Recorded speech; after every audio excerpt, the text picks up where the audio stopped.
You can start, ma'am. Okay. So, good evening and thank you for joining in on this session.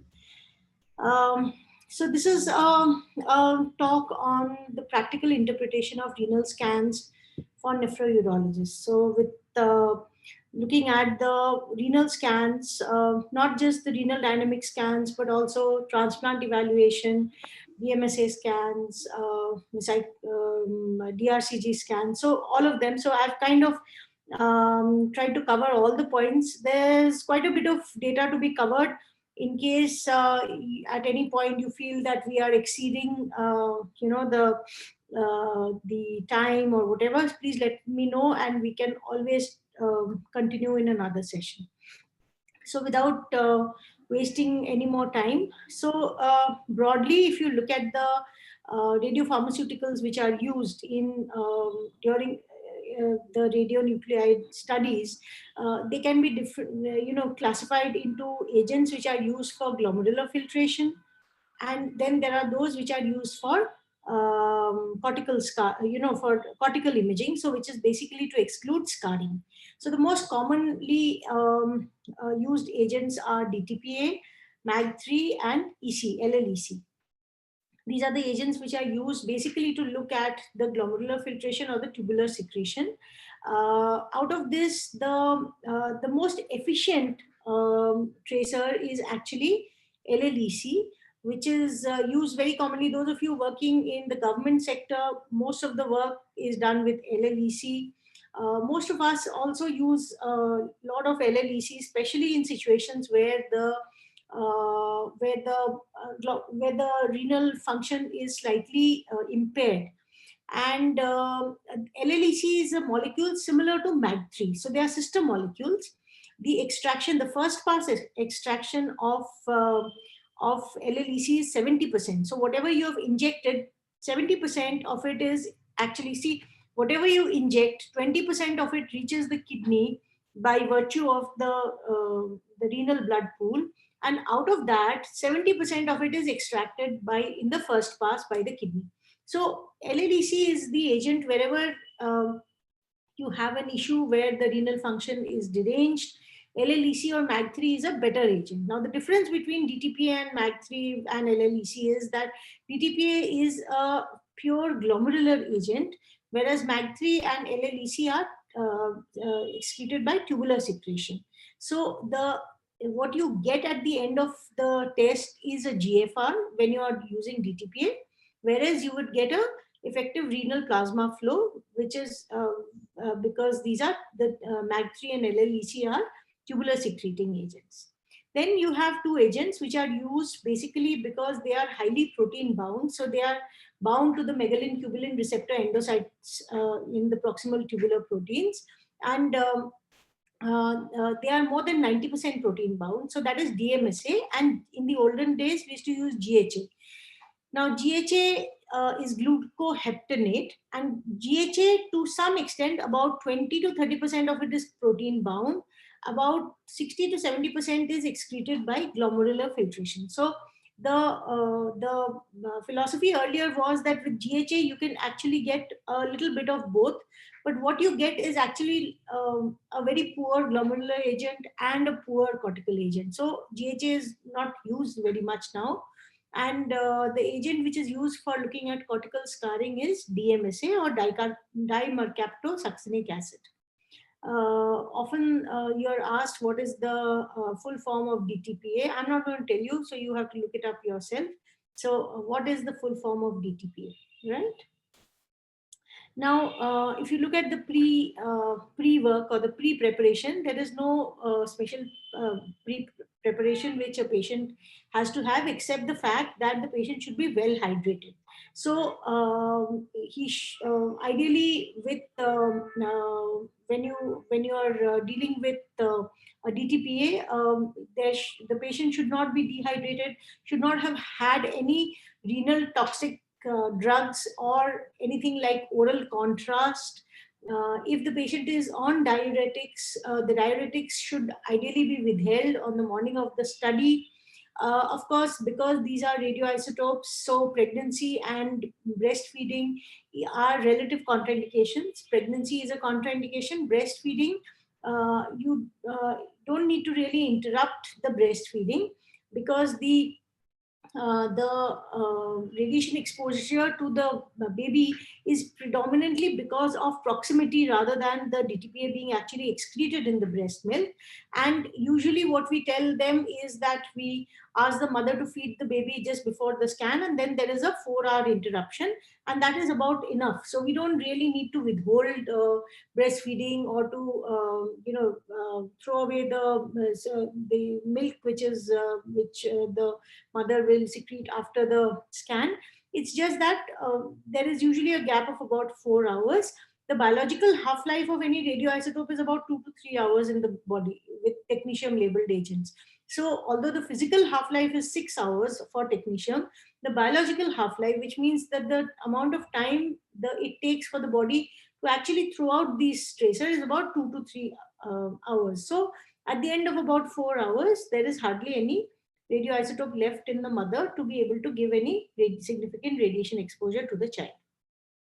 So this is just a picture of the way a DTPA scan is done. So this is uh, uh, most of the cameras now are dual head cameras. So you actually have the head at the bottom of the camera, which is used for imaging. Since the kidneys are placed posteriorly, the patient is scanned from behind. So the camera at the back, these are two heads, and the head at the back is the one which is acquiring the images.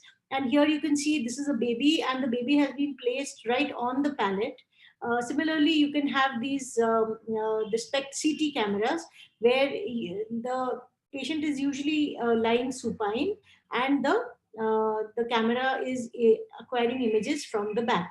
Now, in the olden days, where we used to have single head machines, we could also scan the patient sitting up, and that was considered to be a more physiologic way of scanning a patient, because there was gravity assisted drainage of the pelvis. Now, with some of the modern cameras, it is possible to actually rotate this head in such a way that you can scan the patient sitting up. But usually, this is the preferred mode of actually scanning a patient when he is lying down supine with the acquiring camera at the back. And this is what a normal DTPA scan looks like. So you have these sets of images, which many of you will be familiar with. So this is the first set of images. These are the perfusion images. So these are rapid images which are taken at intervals of 2 seconds per frame, and so this entire thing is completed in about 1 minute. And then you have the cortical uptake frames, which are basically 1 minute per frame images. So the images are acquired in a dynamic mode, with each frame actually depicting the transit of tracer in 1 minute in this kidney. So this is a composite of the transit of tracer in the kidneys in 1 minute, and you can see very nicely the initial cortical uptake, then the tracer coming into the pelvis, then clearing out, coming into the urinary bladder, and then subsequently you can generate the renogram curve. We shall come to that later. And then prior to voiding, you take one pre-void image, and often you take another post-void image after the patient has actually voided. So then we come to the Frusemide intervention. Now, the Frusemide intervention is something which can be done in various different protocols. So you can have a Frusemide which is given 15 minutes prior to the onset start of the study. At the time when the radioisotope or the DTPA is injected, it can be given 10 minutes post injection, can be given 15 minutes post injection. It can be given at the end of the study and at the visualization of the pelvis. Now, each modality has got its own pros and cons, and we will quickly go through some of them as we go along. But the current standard of care is it is given at about 10 minutes during the course of the study, 10 minutes after the injection of the radioisotope in a 30-minute study. Now, the rationale, of course, is that giving the isotope, giving the frusemide at 10 minutes does not change the differential renal function as it may do if you were to give the frusemide 15 minutes prior to the injection of the radioisotope. Now, the reason why frusemide is given is to increase the renal plasma flow rate, is to improve the excretion of the tracer, and to so the idea is that in a situation where the bladder, where the pelvis is very capacious, it's to decompress the pelvis. So if the pelvis is very capacious or very bulky, then or very dilated, then frusemide may be given 15 minutes prior to the injection of the radioisotope to decompress the pelvis so as to get a better assessment of the subrenal clearance. Now, giving frusemide 10 minutes in a 30-minute study also allows you to have a more comfortable imaging. So the bladder is not filled up very early in the course of the study, and hence it does not impact the subrenal clearance. Also, it allows 20 minutes of imaging to assess the entire response to frusemide, and the post-micturition images actually ameliorate the effect of the full bladder and tell us the cavity assisted drainage. In pediatrics, in children, usually it is given at an F0 protocol, simply because you can, for logistic reasons, that you can actually inject the tracer as well as the frusemide in a single injection. I don't know why this composite has come and where it has come and how to get rid of it, but somebody has scrawled, or I don't know what's happening. Anyways, coming to this dose of frusemide, there are different protocols of 20 milligram, 40 milligram, and 80 milligram of frusemide which may be used. Now, the earlier protocols used to use higher doses. So when I was a student, we used to use 80 milligram during a renal dynamic study. However, it was found that this using 80 milligram actually causes hypotension, which in turn affects the renogram curve. And now the current standard of care is 20 milligram of frusemide with 400 ml of oral fluid at the start of the study. So just prior to starting the study, patient is given about 400 ml of oral fluid, and 20 mg of frusemide is administered at 10 minutes during a 30-minute study. So as a referring doctor, it is also your task to ensure that this kind of a standardized protocol is used for actually doing the renogram. Again, another area is that how do you draw a region of interest? So if you know how a renogram study actually calculates the differential renal function or the GFR, you will see that there is a region of interest which is drawn around the kidney, and this region of interest, the recommended ROI, this is called ROI, or region of interest, and the recommended ROI is to include the whole kidney, both the cortex and the pelvis. And there have been a lot of studies which say that there is insignificant inter-observer differences in drawing ROI. So most nuclear medicine physicians will draw the ROI in the same way. And if a kind of a standardized ROI is drawn, then your differential renal function is fairly reproducible across vendors, across nuclear medicine physicians, and across different systems.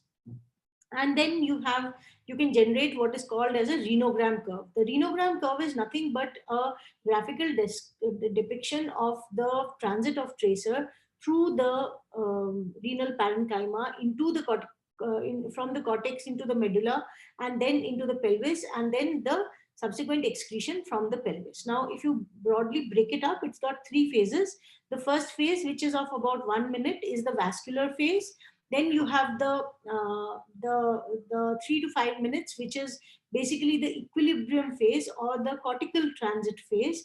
And starting from between 5 to 8 minutes is your clearance phase. And you have something called a T half max, which is very important, and everybody keeps talking about the T half max, and that is basically the time it takes for 50% of the peak activity in the kidney to be excreted. So when you see, this is the peak activity and 50% of that is here, and the time from start of study which it takes to actually get to this point of excretion is called the T half max. Now, this is basically a picture which tells you how the what the renogram basically looks at. So the initial study, initial ascending part of the renogram is basically just the uptake. Somewhere out here is, this is the equilibrium phase where where basically the rate of uptake is equivalent to the rate of elimination. So you have a equilibrium, which is the cortical uptake phase, and then you have the downslope when the rate of elimination is greater than the rate of uptake. So this is basically the transit of the tracer in the renal system. And if obviously the rate of uptake is more than the elimination, as happens in any obstruction, or if where there is a renal parenchymal edema leading to a prolonged renal parenchymal transit, then you have a upgoing curve or a flat curve. So this is basically what this renogram actually depicts. And you have these different renogram patterns which are known as the O'Reilly's curves.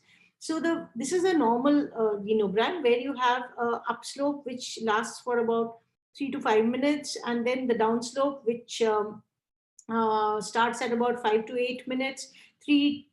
From about 3 to 8 minutes is your equilibrium phase, and usually at 20 minutes into a study, the person has achieved at least a 30% clearance of the peak activity. So that's a normal, typical type 1 normal renogram curve.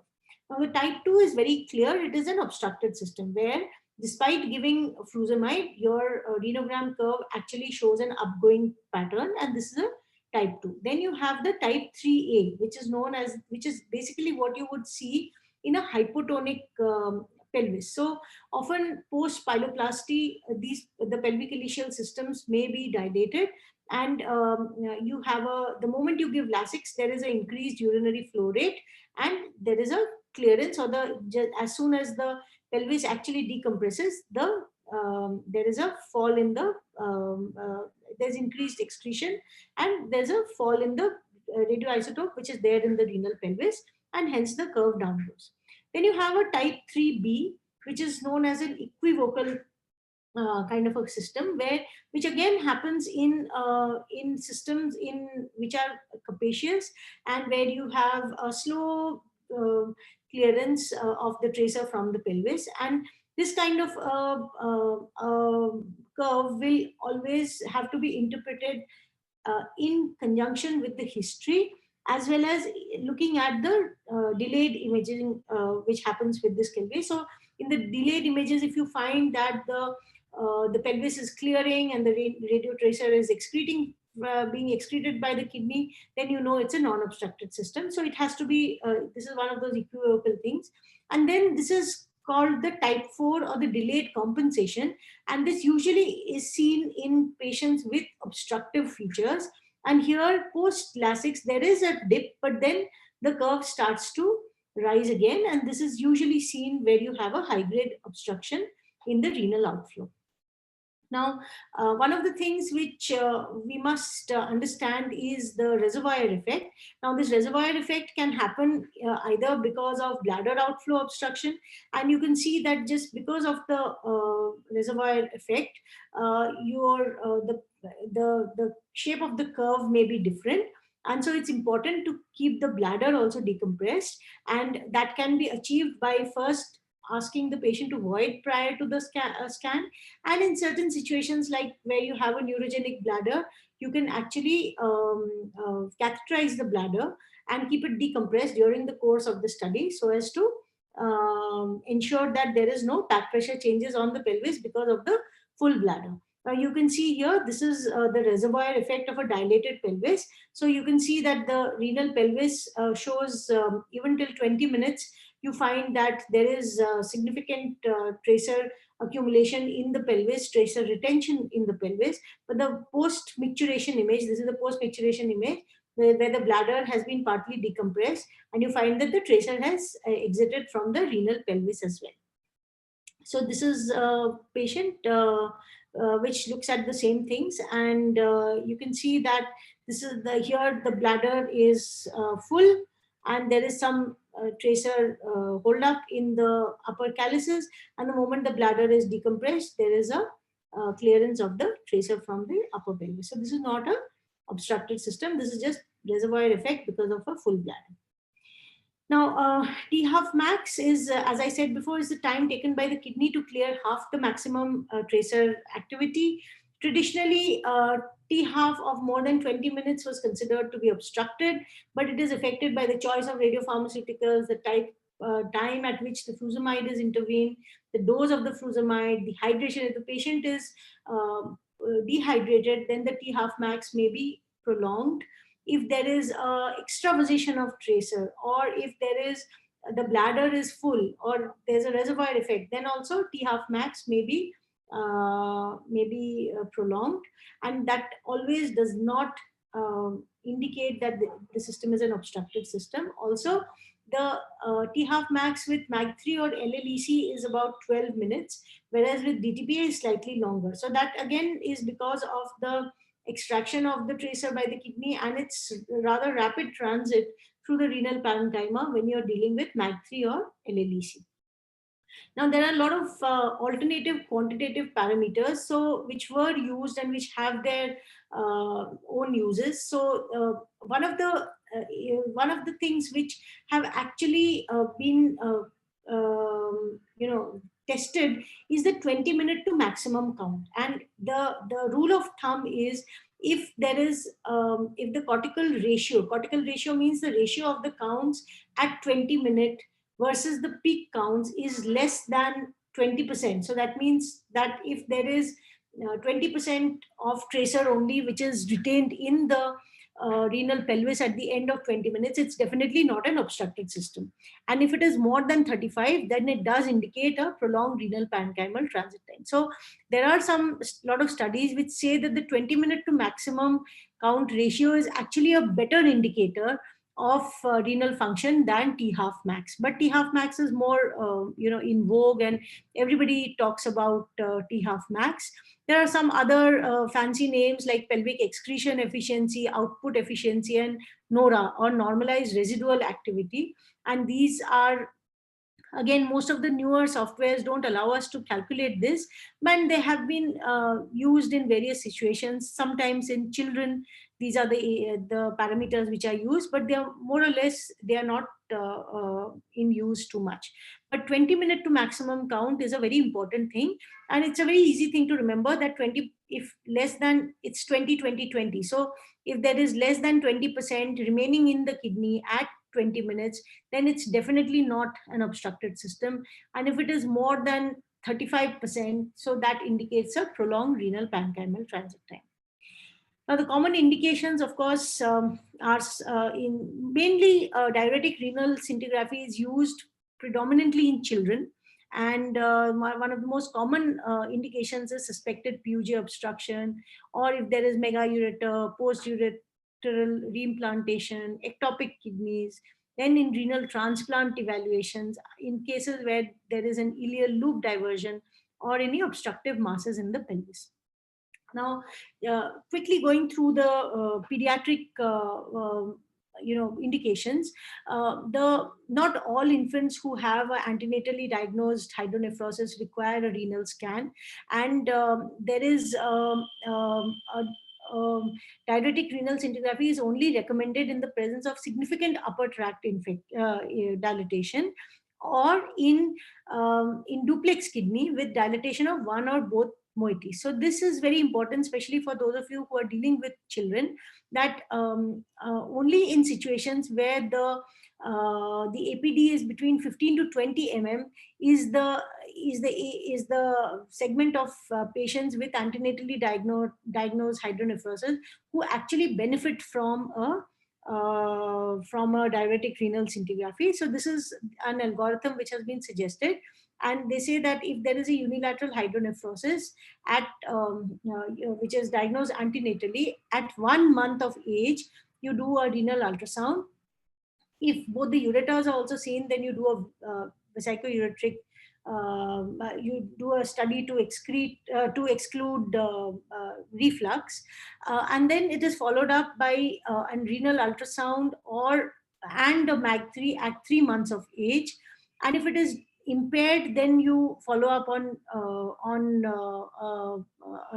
differential, on diuretic renal scintigraphy.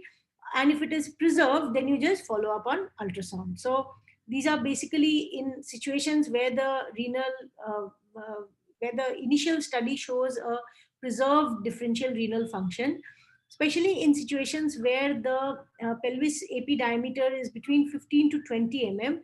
In these situations, you don't need to keep doing a diuretic renal scintigraphy, and you can just follow up on ultrasound. Again, in those where the AP diameter is more than 30 mm, these are probably the patients who have a high grade obstruction and are likely to go in for an early intervention or a pyeloplasty. It's basically the segment in the middle who have a pelvis AP diameter of about 20 to 30 mm and who on the initial study show a preserved renal cortical function.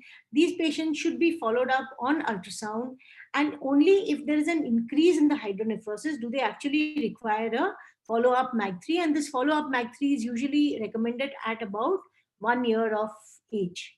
Now, in those children where the initial differential renal function is impaired, uh, and it is less than 40%, often there is a decision, of course, depending on also the AP diameter, or as to do an early intervention. And then post pyeloplasty, the child should be followed up on ultrasound and an ultrasound and MAG3 at about 1 year post surgery.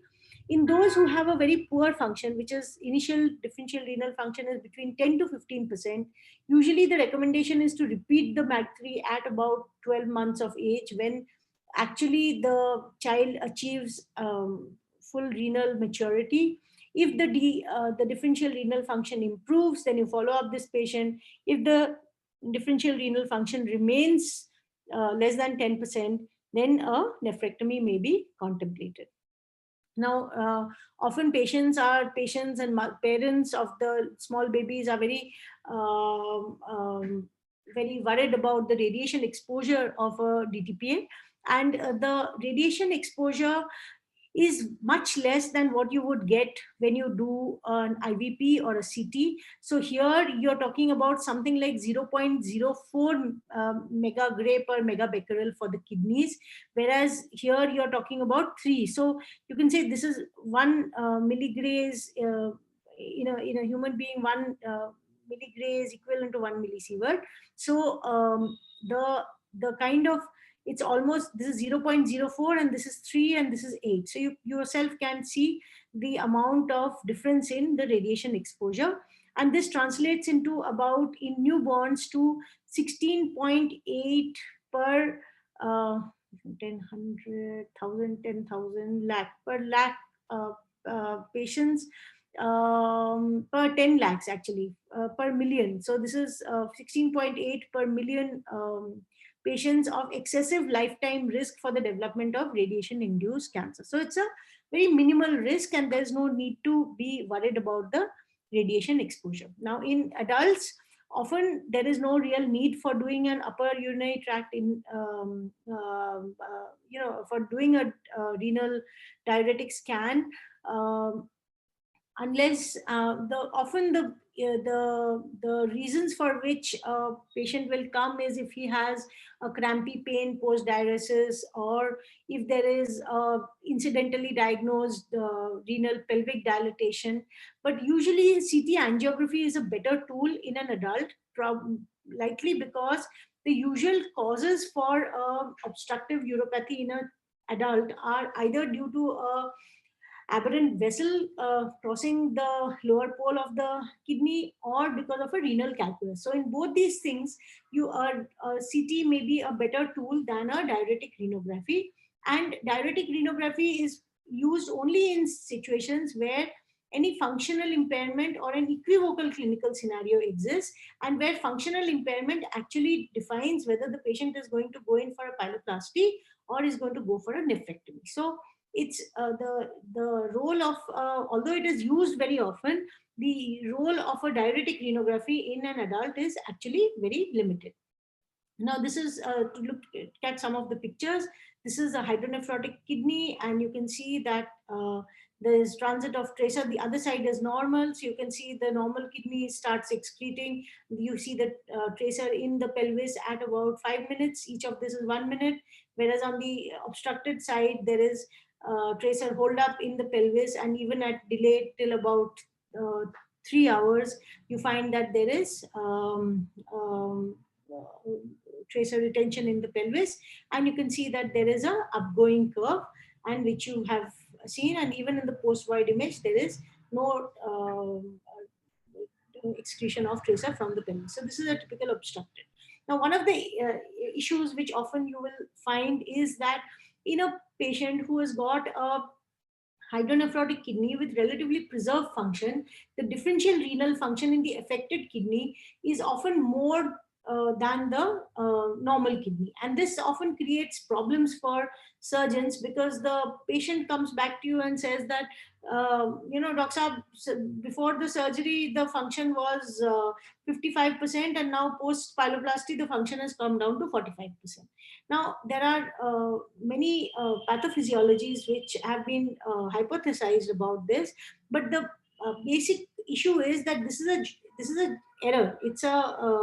It's because of the geometric configuration of the kidney and the relative distribution of activity in the parenchyma that is altered, and as a result, see, all we are doing, we are calculating everything depending on the scintillations which are coming out of this kidney, and we do a mathematical calculation in to assess the geometry, and hence we calculate the function.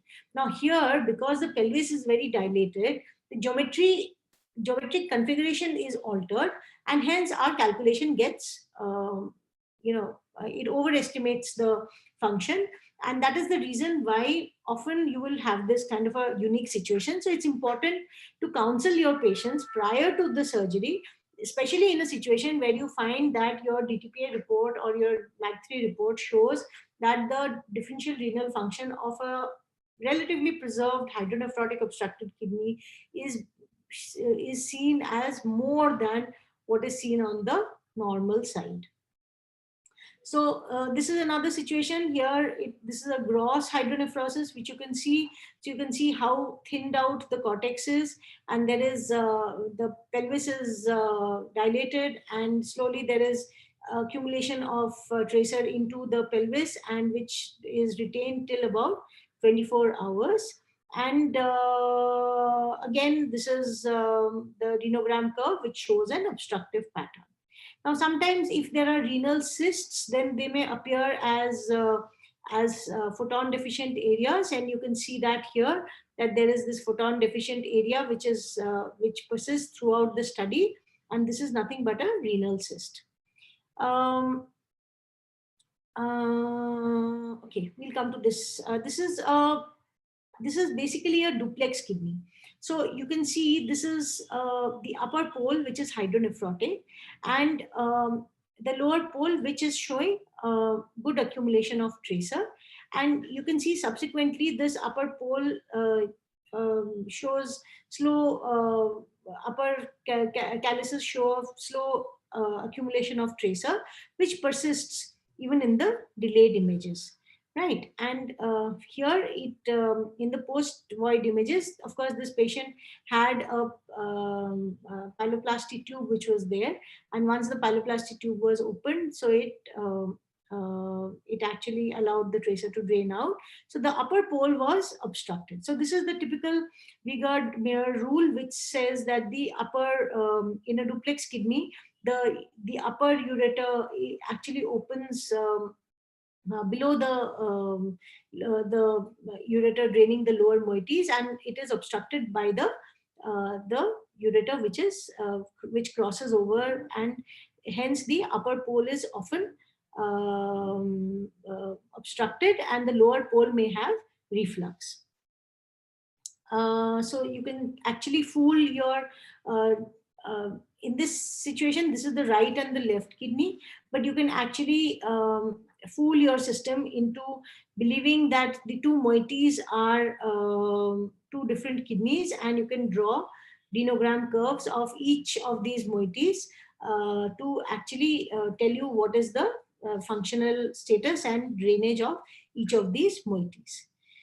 um, so here, the system has actually been fooled to believe that the upper hydronephrotic renal moiety is one kidney, and the lower moiety is actually the other kidney, and hence we have a renogram curve of both the moieties.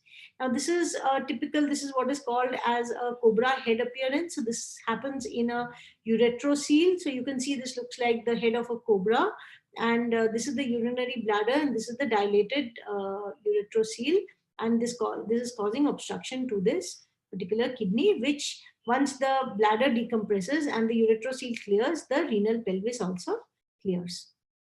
Now, in a patient who has got a vesico-ureteric junction obstruction, this is again a small child, and you find that he's got a single kidney, and this single kidney, this you can see, this is the tortuous urinary bladder, tortuous ureter, which you see, and so the kidney, so the actually the ureter is acting like a reservoir, and this is the baseline study, and post-operative, once the obstruction has been relieved and the ureter has been re-implanted, you find that unlike prior, where there was a standing column of tracer in the ureter, here the ureter has also cleared out in the delayed images.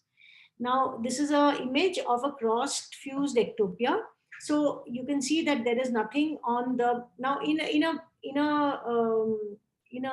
uh, DTPA scan, your right is the patient's right and your left is the patient's left. So this is the right kidney, and this is the left kidney. So you find that there's nothing on the right side, and actually the right kidney, and this is the liver, and the right kidney is also on the left side, and you find that it's a obstructed system in the left. This is a cross fused ectopia, and you can see that in the, this is the same kidney which has been imaged from the front. So that's why you can now see it on the contralateral side, and this is the ureter of this kidney, and you can see that it's a obstructed system, right?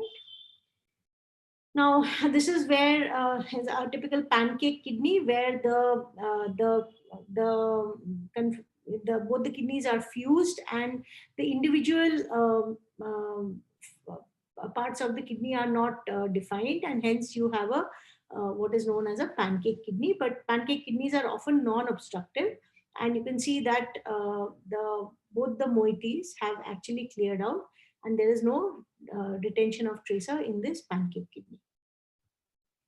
So this is a DMSA scan of the same pancake kidney. Here also you can see that you cannot really make out the parts of both the kidneys, and it's one fused kidney.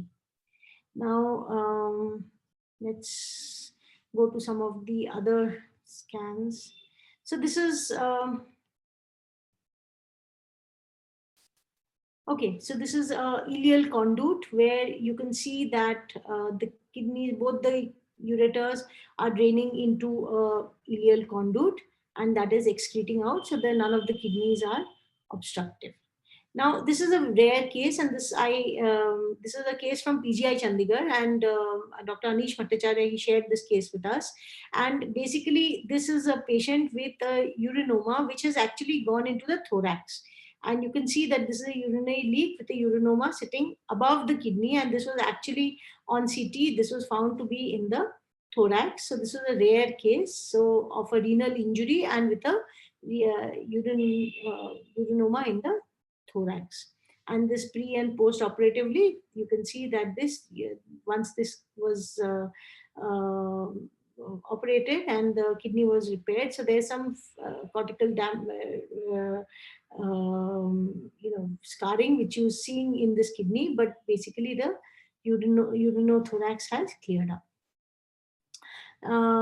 This is a ureteroileal fistula. Again, it's difficult to actually say that this is not a ileal conduit, but this was actually a ureteroileal fistula where the patient had developed a fistulous communication between the ureter and the ileum. So you see this, the excreted DTPA in the excreted EC in the ileal loop. So usually, ileal conduit, both the ureters would be connected to the ileum, whereas here it is only since it's a fistulous communication, it's happening only on one side. So this is just a zoomed image of the same. And so to summarize, diuretic renal scintigraphy is a safe and convenient and easy to perform study, low radiation exposure. It gives you good functional assessment. Of course, you have to ensure that there are no confounding factors of dehydration or exposure to iodinated contrast material, extravasation of tracer, bladder dystonia, and you should do a holistic assessment and not just by depend on the T half max, and it can be complementary to many CT diagnostic studies. So I'll quickly go through the transplant evaluation. So again, transplant evaluation, it's the same renal diuretic scan which is used, and it's used to differentiate between acute rejection and acute tubular necrosis. Now, with all the modalities, with all the calculations which we use, it is not easy to differentiate between acute rejection and acute tubular necrosis when you talk about a transplant study. And often it has to be seen in conjunction with the clinical parameters. What is the duration? So if it is an immediate post-transplant, it is more likely to be acute tubular necrosis. Of course, acute rejection can occur at any point. And so it has to be, it is something which the typical parameters on the basis of which we differentiate between acute rejection and acute tubular necrosis is the perfusion. So if the perfusion is preserved, then it is more likely to be acute tubular necrosis, whereas in rejection, it is often the perfusion which is impaired. So this is a normal transplant kidney, and you can see the transplant kidney in the right iliac fossa, and it follows the same parameters like any other kidney. So you have the cortical uptake and you have the excretory phase. This is a allograft rejection, and here you can see that it is the perfusion which is both reduced as well as delayed. So normally you will find that there should be appearance of tracer in the transplanted kidney simultaneously with the appearance of tracer in the iliac vessels. But in a situation where your renal perfusion is both delayed as well as reduced, you may find that there is a delayed perfusion, delayed appearance of this renal, of this transplant kidney. And if there is a functional, so both the perfusion as well as the function are deranged in allograft rejection. Of course, it is the perfusion which is deranged first. But there are times where the first sign of an allograft rejection is increased renal parenchymal transit time. So again, as I said before, it's just to base something on one parameter is probably not right, and it has to be taken in conjunction with the clinical history as well as the other parameters. Sometimes a EC or a MAG3 or a DTPA scan may be used to look for a urinary transplant leak. And here you can see there is a urinoma formation, which is initially seen as a photopenic area or a cold lesion, which slowly fills up. And this is a urinoma. This is a small urinoma. Coming to the last bit, and that is the vesico-ureteric reflux. Again, you can use DRCG. So there are two methods. One is the indirect radionuclide cystourethropy, and then there is a direct radionuclide cystourethropy. So the difference between the two is in direct radionuclide cystourethropy, you inject the tracer into the bladder by a suprapubic puncture, Whereas in indirect radionuclide cystourethropy, you allow the patient to have a normal EC or a DTPA scan, and then once the bladder fills, you ask the patient to void in front of the gamma camera, and you take images while he is voiding. So the DRCG is obviously a much more sensitive technique, because there is nothing in the renal pelvis at the time of voiding. Whereas in an indirect radionuclide cystourethropy, you will always have some residual tracer in the renal pelvis, and so your pickup rate may be a little less. Now, in direct radionuclide cystography, you actually inject the tracer either by a urinary catheter or by suprapubic puncture into the urinary bladder.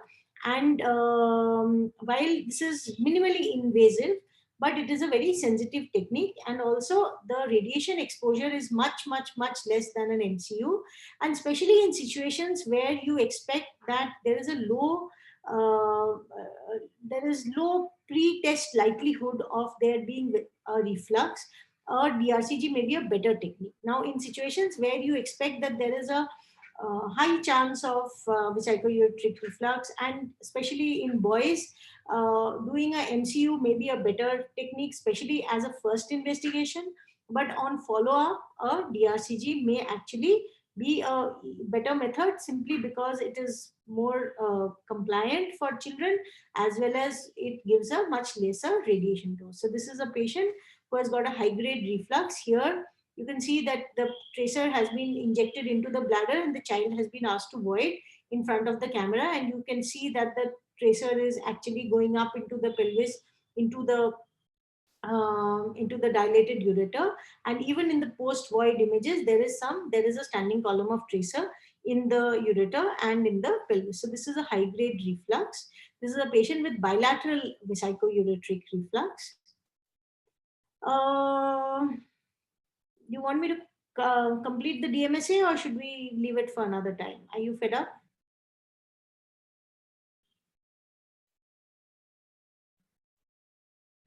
Okay.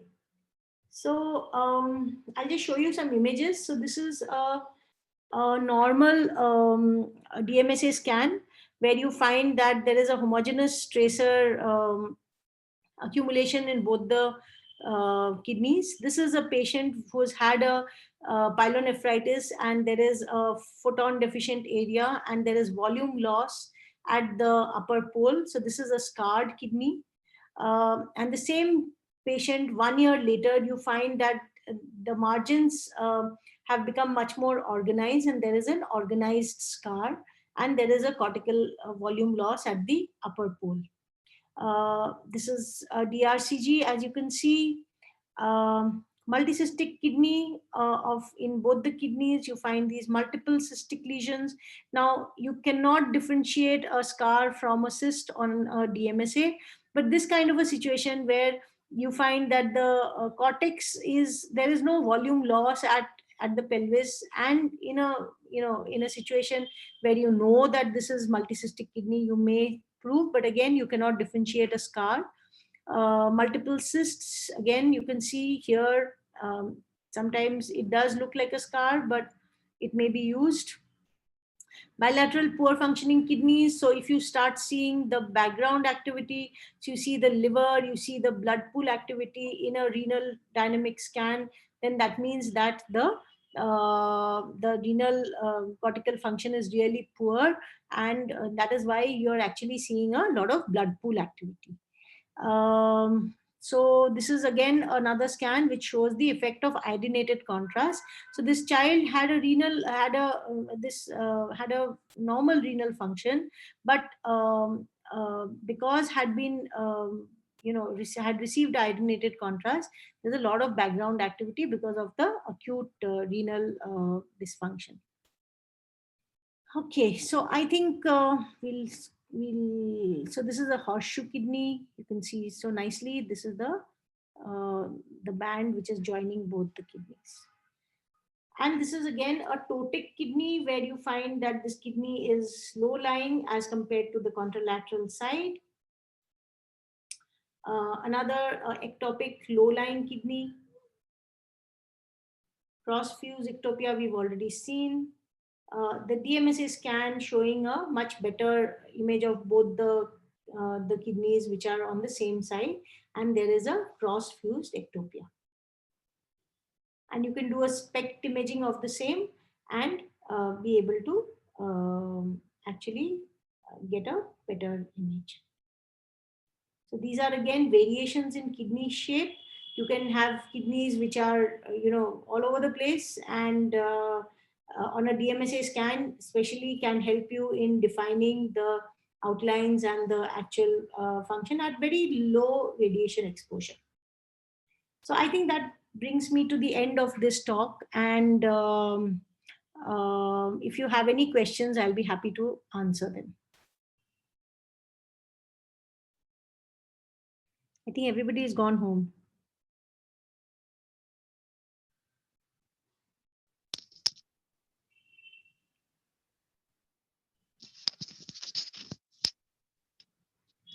Any questions if we can put in the chat box also?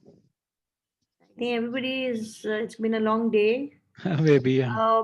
But I think the recording of this is available. So even later on, if you have any questions, um, um, please, you can call me up or you can send me on email. I think the organizers have my email, have my phone number. So please feel free to ask me anything if there's any confusion at any point.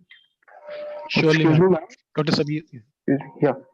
Good evening, ma'am. Thank you for the presentation. I had one question. When do we prefer IRCG over DRCG? You said DRCG is very sensitive and it has better results. So when do we prefer IRCG? So you don't actually. IRCG is just a indirect radionuclide cystogram is just a excuse for a DRCG. So where in a situation where while doing a normal radionuclide study, you also expect or you think that the patient may have a high grade reflux. You ask the patient at the end of it to void in front of the camera. So it just gives you a gross idea if there is any high grade, high volume reflux. Otherwise, IRCG is actually not preferred when you are really suspecting a reflux study. So you should always actually ask for a DRCG. Only in some situations where you just want to, exclude that there is no gross reflux, you can ask, because it does not. You're not injecting anything extra. You're already uh, injecting. You've injected the patient with the tracer. The tracer has reached the bladder, and you can just kind of ask him to void, and if there is any high grade high volume reflux, then you may see it, but if the sensitivity of an IRCG is very less. Thank you, ma'am. So I think that's about it. We are Okay, ma'am. Thank you so much. thank you. Thank you Thank you very for. much, and please feel free to ask me anything if you have any other queries later on, or you get stuck on any scan at any point. Thank you, ma'am. Yeah. Okay. Thank you, Thank ma'am. you, and good evening, good night.